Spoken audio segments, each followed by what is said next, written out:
Shalom. The title of this lesson is The Wife Have Made Herself Ready. I want to give all praises, glory, and honor to Yahweh, Ba'ashem, Yahushai, Ba'ashem Rakakwadash. Double honors to the elder apostles and the elders of Great Millstone who rule well and teach well through the Spirit. And a mighty shalom to the hopeful elect in the same Spirit, Lord willing as a whole that they all continue in sound doctrine. And shalom to the Akwaf, the sisters of this faith and this truth. And Lord willing that you continue to pursue your lot, which is being a loving and silent and virtuous wife. And Lord willing, this edifying lesson through the power and spirit of Yahweh, Ba'ashem, Yahushai. Again, the title of this lesson is The Wife Have Made Herself Ready. So this lesson is circled around Revelations, the 19th chapter, verse 7. The bride, the wife that is making herself ready, is the elect of Israel. The nation of Israel is a chosen nation, but it's a chosen within the nation, which is the elect. So Revelations 19:7 in the KJV.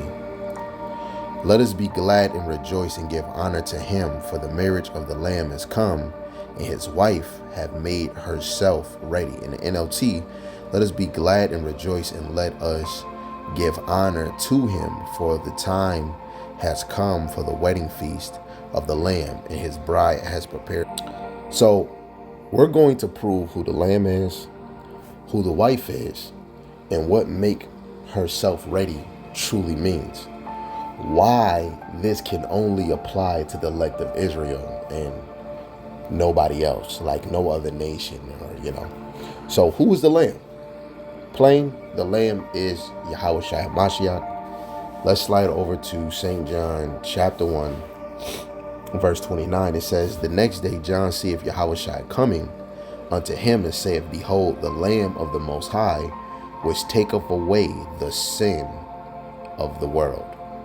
That was just straight direct. And that's what we're going to try to do, continue on with this lesson. Just be straight direct. I'm not going to try to go too deep with adding too many precepts, but make it straight direct and straight to the point. 1 Corinthians chapter 5, verse 7, purge out therefore the old leaven, that ye may be a new lump, as ye are unleavened. For even Hamashiach, our Passover, is sacrifice for us. Right? Yahushai is the Lamb, which is synonymous to Exodus, the 12th chapter. He is the Passover. Okay? He is that Passover. He is the Lamb without blemish. Revelations, the 5th chapter, verse 5 and 6. And one of the elders saith unto me, weep not, behold, the Lion of the tribe of Judah, the root of David, hath prevailed to open up the book, and to loose the 7 seals thereof. And I beheld, and lo, in the midst of the throne and of the 4 beasts, and in the midst of the elders, stood a lamb as it had been slain, having 7 horns and 7 eyes, which are the 7 spirits of the Most High, sent forth unto all the earth. And when you look at the point of the Lamb having 7 eyes, which 7 is the number of completion, can even be symbolic that, the Lord has eyes on all or everywhere. But in Revelation, the 19th chapter, it is speaking about the marriage of Yahushua. Technically, right? Because in the beginning, it speaks about the destruction. And then you got the marriage of the bride. And then you got dealing with Yahushua being a man of war. And then I think 7 and 8, the Lord brings forth the animals to eat on the remaining flesh. And the beast is destroyed, tossed into the lake of fire. Beautiful chapter. This lesson is inspired by me doing a commentary on the chapter, because I was hearing some Jake bring out that the faithful servant that's got the many crowns is Haile Selassie. I'm like, wait, oh hell nah. And the reason why is because Haile Selassie was sitting on a white horse, and they was looking at the white horse as a literal white horse, but not having the deeper sense of it. Yes, because it say chariot, it don't say UFO, it don't say UAP. So they thought it was a literal horse. So I had to do a quick commentary on that chapter. But then they were thinking that the wife or the bride was, people that believe. They didn't try to make it clear and just make it direct that it's the elect of Israel. They were making it seem that it's the believers first Israel and then all the other nations that believe they are the bride. So with this lesson, we're going to make it clear truly that the lamb is not Haile Selassie, it's Yahweh Shai, and the wife, the bride, is Israel, but the elect of Israel. So let's continue. Who was Yahweh Shai promised to marry? According to the prophets, Yahweh Shai is coming back for Israel, not the nations. So let's see. Israel is called the wife. Let's prove that. And if anybody watching is that, you're deep into the scriptures, where's the precepts that the other nation was considered a wife to Yahweh Ba'ashem Yahweh Shai? That's very important. Very important. So Isaiah chapter 54 verse 5. For thy maker is thy husband, Yahweh of hosts is his name, and thy Redeemer, the Holy One of Israel, the God of the whole earth, shall he be called. So again, it just said that the creator or the maker is thy husband. The southern and northern kingdom, or Israel just as a whole. Let's get Jeremiah the 3rd chapter. Verse 14. Turn, O backsliding children, saith Yahweh, for I am married unto you, and I will take you one of a city, two of a family, and I will bring you to Zion. Right? We are a wife to Yahweh Shai as a whole. Another example of how the Lord has so many things that's symbolic, right? Even when we look at real marriage with man and woman, that marriage from man and woman was really before symbolic to Yahweh Shai in Israel. The Lord set up Yahweh Shai as being that first spirit created, but then Yahweh have chosen the elect people through Yahweh Shai, right? Because Yahweh Shai is the beginning and the finisher of our faith. So everything that the Lord had a plan on, it started with Yahweh Shai and it's pointed to circle around Yahweh Shai and be directed back to Yahweh Shai, which makes it even more effective is because Yahweh Shai came out of the nation of Israel. Okay? So beautiful in multiple, even with, Ezekiel 23, where it speaks about the two sisters, and they're actually wives to Yahweh Ba'ashem Yahweh Shai. What we just see in Jeremiah in the beginning of the chapter, speaking about divorce. He was speaking about Israel. When you go to Sirach, the 25th chapter, if your wife don't go your way, give her a bill of divorce. The Lord gave us a divorce. He cut us off, right? But guess what? He's going to reconcile back with his wife. When you slide up to Hosea, the 2nd chapter, verse 19 and 20. And I will beroth thee unto me forever. Yeah, I will beroth thee unto me in righteousness, and in judgment, and in loving kindness, and in mercies. I will even beroth thee unto me in faithfulness, and thou shalt know Yahweh.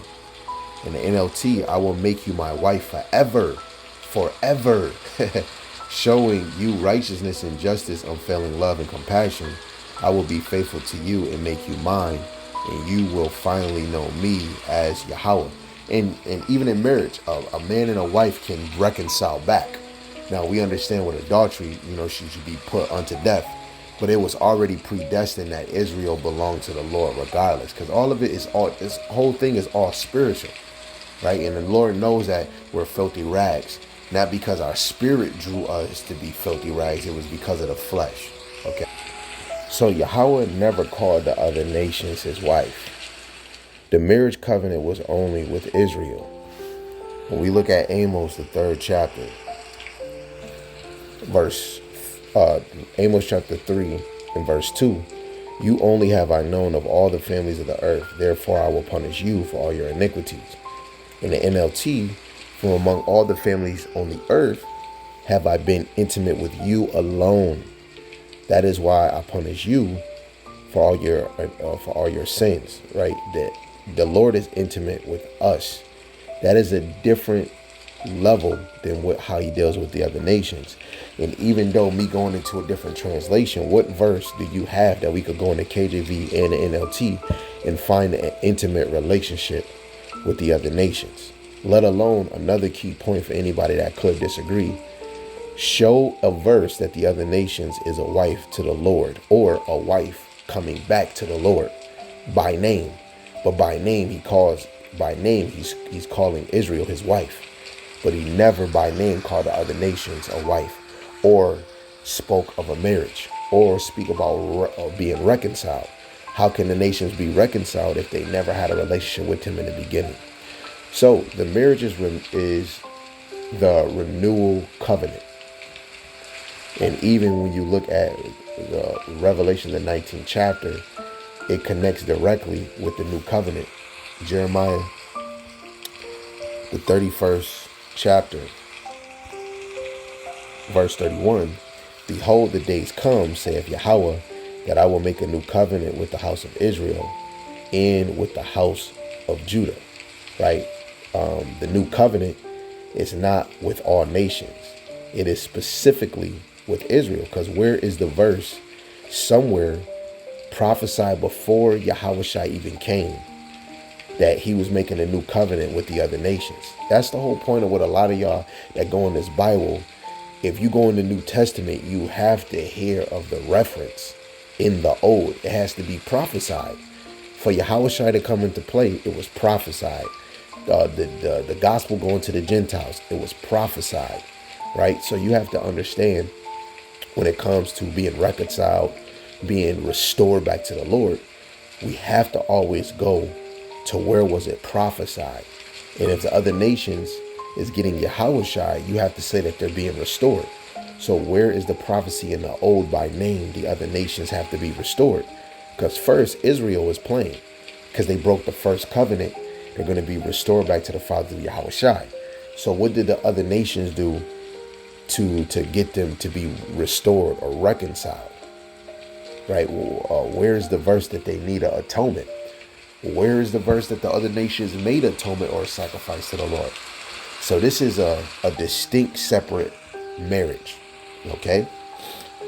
So even when you go to Hebrews, the 8th chapter, which is the same as Jeremiah 31, Hebrews 8 and 8, for finding fault with them, he saith, behold, the days come, saith Yahweh Shem Shai, when I will make a new covenant with the house of Israel and with the house of Judah. Now, some Jake will say, oh, these is spiritual Israel. This is not the real bloodline Israel. You're alive. Nations are going to always be here. Ain't no end of the nations. It's no end. As long as the sun is up, as long as curses is still on this earth, right? And prophecies that haven't been fulfilled, Israel is still in the earth. And all has to be fulfilled that pertains to Yahushua. And things that pertain to Israel have to be fulfilled. So to be spiritual Israel is to be an Israelite inwardly and still be of the nation, to be of that royal bloodline from Abraham, Isaac to Jacob. Right? A spiritual Israelite is not somebody that's a natural blood Edomite and I just cleave to the ways of the Lord. I'm an Israelite spiritually. No. Yeah, people in the scriptures convert, right, to our ways, but bloodline, nationality, they're not an Israelite. They don't change who they descend from because they cleave to our ways. That's like even in the kingdom, because the other nations are going to be forced to do our ways. Does that mean that they're Israelites in the kingdom? No. A Moabite is still going to be a Moabite. That's why even later on, the other nations are going to go to their own inheritance, to their own land. And if they were now natural blood Israelites, they wouldn't have to go to their own land because now they're natural Israelites. No, that's confusion. Okay, this marriage truly is a bloodline marriage. Yahushua is getting his wife of his own kind. Let me just get this because I just said that. I believe I want to go to Tobit, the 4th chapter, verse 12. It says, beware of all whoredom, my son, and chiefly take a wife of the seed of thy fathers, and take not a strange woman to wife, which is not of thy father's tribe. For we are the children of the prophets, Noah, Abraham, Isaac, and Jacob. Remember, my son, that our fathers from the beginning, even that they all married wives of their own kindred, and were blessed. and their children and their seed shall inherit the land. So even when you look at this marriage, right, this spiritual marriage, Yahushua and the bride is Israel. Yahushua is Israel.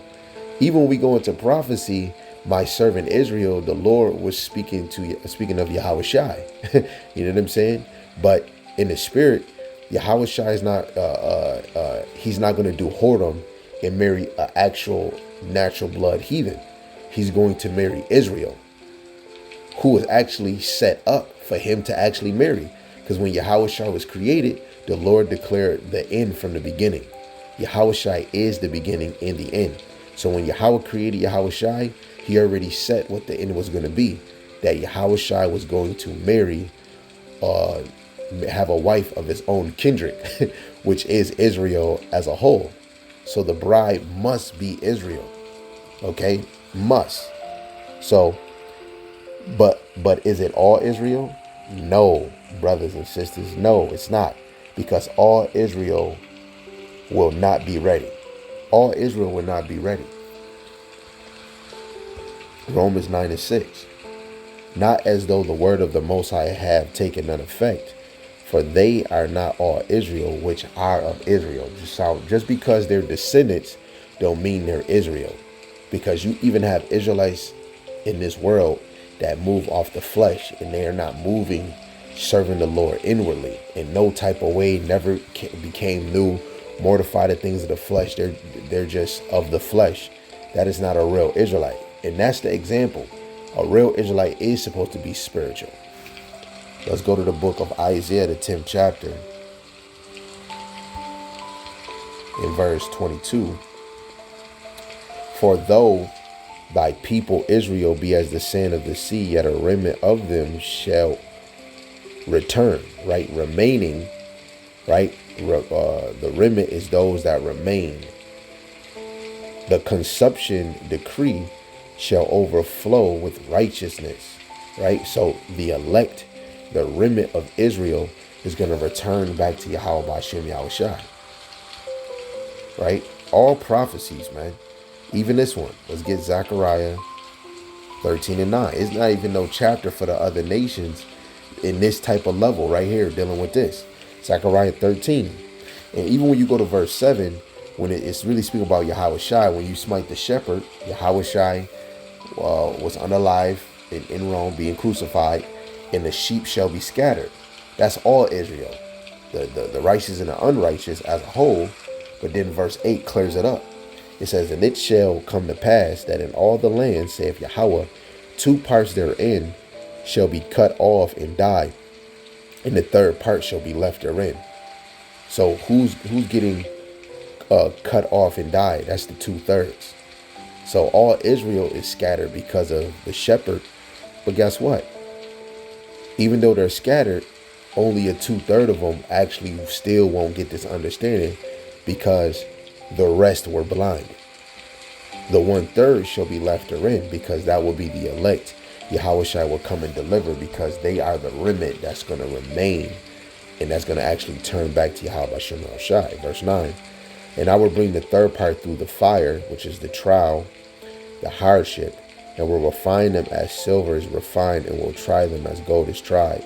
They shall call on my name, and I will hear them, and I will say it is my people, and they shall say, Yahweh is my power. So this proves only a remnant.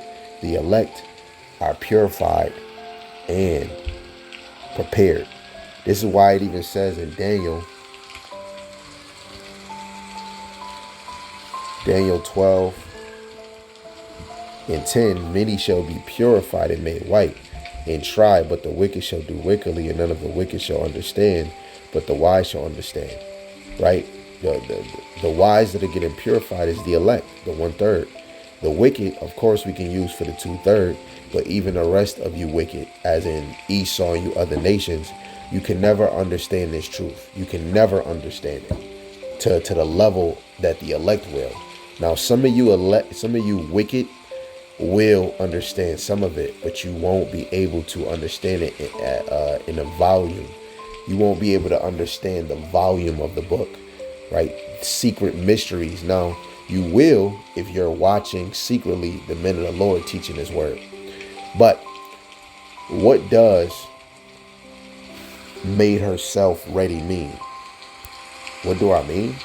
Let's go back to Revelations, the 19th chapter. And it says, let us be glad and rejoice and give honor to him. For the marriage of the Lamb has come, and his wife had made herself ready. So what does it mean? Made herself ready. Verse 8 explains it. And to her was granted that she should be arrayed in fine linen, white, clean and white, which we just read in Daniel 12. For the fine linen is the righteousness of saints. Right? It's the righteousness of the saints. But wait, who is the saints? Let's slide over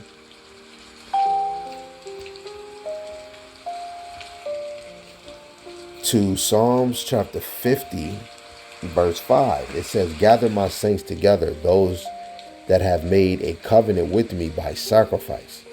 Now we can go to cross-reference, and it's going to show us distinctively who made a sacrifice to the Lord. Exodus 24:3. And Moses came and told the people all the words of Yahweh and all the judgments, and all the people answered with one voice and said, all the words which Yahweh have said will we do. And Moses wrote all the words of Yahweh and rose up early in the morning and building an altar under the hill and 12 pillars according to the 12 tribes of Israel. And he sent young men of the children of Israel, which offer burnt offerings and sacrifice peace offerings of oxen unto Yahweh. And Moses took half of the blood and put it in basins, and half of the blood he sprinkled on the altar. And he took the book of the covenant and read it in the audience of the people. And they said, all that Yahweh have said will we do it, and be obedient. And Moses took the blood and sprinkled it on the people and said, behold, the blood of the covenant which Yahweh hath made with you concerning all these words. So who is this? Israelites. Who is it? Israelites. The Israelites are the ones that made a sacrifice. So the Israelites are the saints. But who are the saints in this time? Truly. Because we know it's all Israel. But who truly are the saints when Yahweh shall return? It will be the elect. Because another thing is said that made us, hold on, let's go back. It says, have made a covenant with me by sacrifice. Now we know in this new temple, you have to make a sacrifice yourself. Romans chapter 12 in verse 1. I beseech you therefore, brethren, by the mercy of the Most High, that ye present your bodies a living sacrifice, wholly acceptable unto the Most High, which is your reasonable services. So those that had made a covenant with me by sacrifice, they made a physical sacrifice, an animal, right? But now, since Yahweh Shai is that perfect sacrifice, what sacrifice do we make? Our bodies. And that's another example of the saints. And only the elect is doing this, starting with the men of the Lord, the prophets. Another one, just to back up who the saints is. Psalms 148, verse 14. He also exalted the horn of his people, which is Yahweh Shai, the praise of all his saints, even of the children of Israel, a people near unto him. Praise ye Yahweh. So the saints are Israel, the Israelites, the elect. But in the last days, only the elect are keeping the faith and striving for righteousness. So as a whole, the saints is Israel, as a whole, as a nation. But truly, in these last days, only the elect are keeping faith and striving for righteousness. Because even, I believe, if you look up the word saints, get the interlinear, his saints, 26:23, Hassad or Hasid. Strong's H, 26:23, Hasid. So the biblical usage is faithful, kind, godly, holy one, saint, pious. Now, holy one, holy means set apart. Only Israel was known as holy. Faithful ones. Yeah, faithful ones, godly men. So all Israel can't be godly. All Israel are not faithful. Only the elect is. That's plain upon table. So again, but in these last days, only the elect are keeping the faith and striving for righteousness. Let me slide over to Revelations 14:4. These are they which are not defiled with women, for they are virgins, right? And this is not speaking of literal virgins, right? Spiritual virgins who weren't really consumed or touched by other philosophies or teachings. Now, yes, in the world we was, because we were in a dead estate. But when we woke up, right, those sheep, those virgins never dabbled in any other lover, any other philosophy, any other wine, any other doctrine. These are they which follow the Lamb whithersoever he goeth. These were redeemed from among men, being the first fruit unto the Most High and to the Lamb. Starting with the 144,000, those are the true first fruits, the 144,000. When you jump up to verse 1, and I looked, and lo, a lamb stood on the Mount Zion, and with him 144,000, having his father's name written in their forehead, and the son too, right? Because again, we can't go into the Father unless we go through Yahweh Shai, and we can't get to Yahweh Shai without the Father. So you're going to have the Father in the Son's name, because Yahweh Shai comes in the name of his Father. And those are the elect being prepared. When you read in the scripture, when you understand the elect, starting with the apostles, the prophets, evangelists, they're going to be the first fruits. And when they're sealed, everybody else seal follows through. The pillars is the apostles, the prophets, and evangelists. A lot of people that pick up this Bible, can they truly admit the apostles and prophets are on the earth? But us over here, we're going to tell you the prophets, the apostles and the prophets, the evangelists, majority of them is on the earth. Yes, you have some of the men of the Lord in the spirit world with Yahweh Shai, but it is men of the Lord on the earth teaching this word and singing this song that are a part of this number. And Lord willing, the brothers that is diligently teaching, Lord willing, we are. Lord willing, we are, So let's go back. Revelation 19. So again, the bride in Revelations 19:7, right? She's confirmed in Revelations, the 21st chapter. Let's start at verse 9. It says, and there came unto me one of the seven angels, which had the seven vials full of the seven last plagues, and talked with me, saying, come hither, I will show thee the bride, the Lamb's wife. And he carried me away into the spirit to a great and high mountain, and showed me the great city, the holy Jerusalem, descending out of heaven from the Most High. We just read verse 9. So who's truly descending? It's the wife of the Lamb. The great city, the holy Jerusalem, the descending out of heaven. It's not Israel. Israel just got destroyed. So how, if Israel is destroyed, the physical landmass, how is the golden city or Jerusalem coming from the heavens if the foundation on the ground is destroyed? And we know that in Isaiah 60, they're going to rebuild the wall. That wouldn't make sense if an actual born city is coming down from the heavens and it's a prophecy, the stranger's going to rebuild the walls. So then that would mean that that's not a literal city with walls and buildings and houses coming down from the sky. No, that's the elect.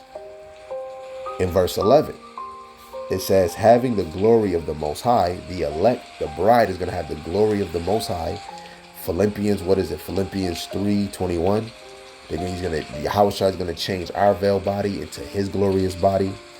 And her light was like unto a stone most precious, even like the jasper stone, clear as crystal. It had a wall great and high, and had 12 gates, and at the gates 12 angels, and names written thereon, which are the names of the 12 tribes of Israel. Which later on, that is that's him seeing the image of the kingdom. Okay. So, in what is shown New Jerusalem, what is written on the gates, The name of the 12 tribes of Israel that is sealed. This is another question we ask Christians. If the name of the 12 tribes is on the gate, then why ain't the other nations' name written on there? Oh, the names is spiritual. All the tribes, it means something. That is true. But that's the attribute of those tribes pertaining to the descendants of those tribes. So when you go to Genesis, the 49th chapter, every attribute that was described from Judah, Reuben, Gad, Ephraim, Naphtali, Zebulun, Asher, from all the tribes, those attributes that are described on those tribes are pointed to the actual descendants of each one of those tribes. So the bride is New Jerusalem. New Jerusalem is the 12 tribes of Israel. Therefore, the wife of the Lamb is Israel. The Israelites as a whole nation, but the elect. But Revelations 19 shows that the wife prepared in righteousness, meaning purified Israel, the elect, because only the elect can get beamed up in those chariots. So why would you, brothers and sisters, look at the bride as the believers of all nations? That's why you got to add the precepts and give the saints. When was any other nation, even in past tense, considered a wife? Okay. And when we look throughout, especially in prophecy, the nations are described differently in Revelations. Let's slide back over to Revelation 19 and let's see if we can make a point out of this. Revelations 19 and 15, it says, let me see. I'll read 14 and 15. It says, and the armies which were in heaven followed him upon white horses. These are the other angels in chariots, clothed in fine linen, white and clean.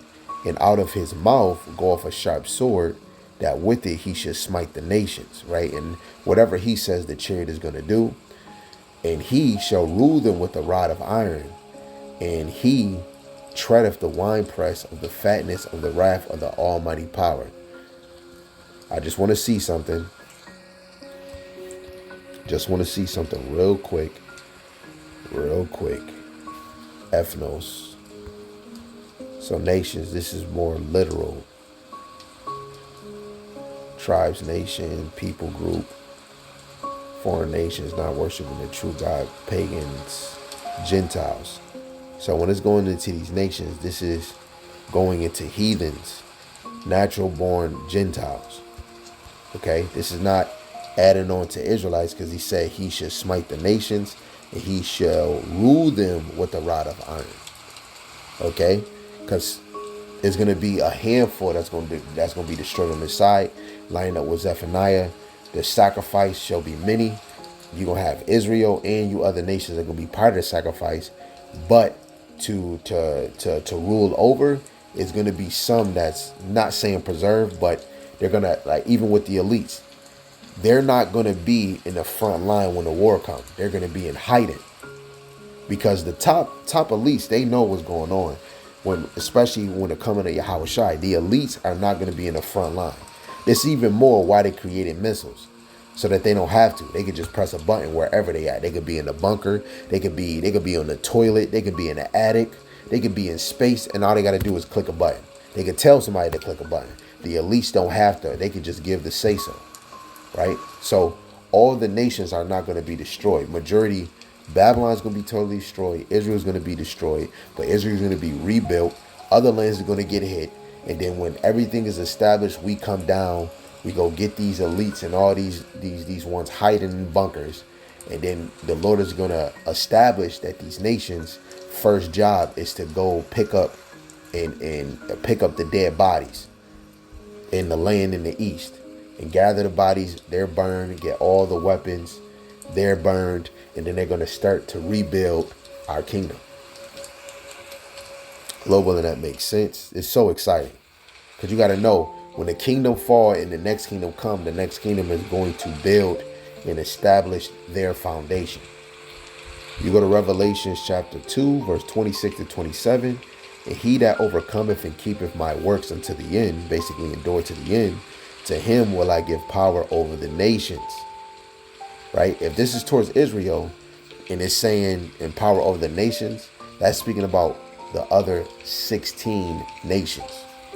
And he shall rule them with the rod of iron, and as the vessels of a potter shall they be broken to shivers, even as I have received of my father. Okay? So the wife is not ruled. The wife rules with him. That proves the wife is not the heathen. Better yet, if she rules with him, that proves what Paul was saying in the book of Romans, the 8th chapter, starting at 16. The Spirit itself bear witness with our spirit that we are the children of the Most High. And if children, then heirs, and heirs of the Most High, and joint heirs with Hamashiach, if so be that we suffer with him, that we may be also glorified together. So we're going to even be glorified with Yahushai. Joint heirs. Joint heirs. I want to get that.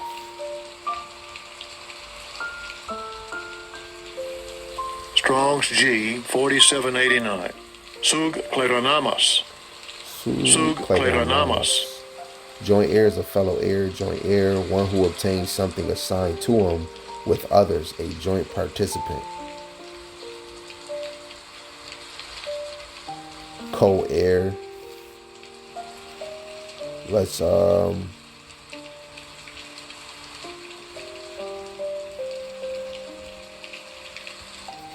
look up more definitions. A joint heir or co-heir is an individual who shares the right to inherit property, assets, or rights with one or more other people, often in cases.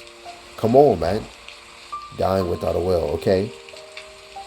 So this is somebody that shares right to inherit property, assets, or right with one. So the elect are going to be joint heirs to Yahushai.